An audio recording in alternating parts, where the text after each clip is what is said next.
நடுராத்திரி மணி என்ன ஆகுது? மணி வந்து கரெக்டாக 1:15 ஆகுது. இப்படி நடுராத்திரியில் குழந்தைய எடுத்துன்னு வந்து வச்சுன்னு கரண்ட் ஆஃப் பண்ணிட்டு வெறுப்பேற்றுறாங்க. எங்கே பார்த்தாலும் கரண்ட் இல்லை. ரோட்டில் ஒரு சில வீட்டில் இருக்குது, தெரு கனெக்ஷன் இருக்குது. ஆனால் எங்கள் வீட்டு கனெக்ஷனாக பக்கத்தில் ஒரு 2-3 வீட்டு கனெக்ஷனும் இல்லை. 10 மணிக்கு போன கரண்ட்டு, மணி 1 ஆகுது, இன்னும் வரல. கரண்ட்டு வருமா வராதா என்னான்னு தெரில. நைட்டில் மட்டும் இது மாதிரி ஆஃப் பண்ணிடுறாங்க. அவஸ்தையாகுது. ஆஃப் பண்ணல, ஆஃப் ஆகுதோ என்ன கண்டுறோமோ கர்மமோ நமக்கு தெரில.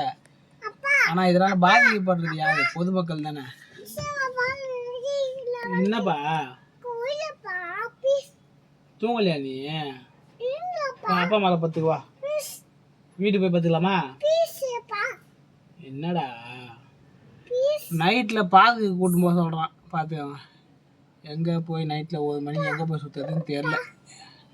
கரண்ட் எப்போ வரும், எப்போ போய் படுப்போன்னு எங்களுக்கு தெரில.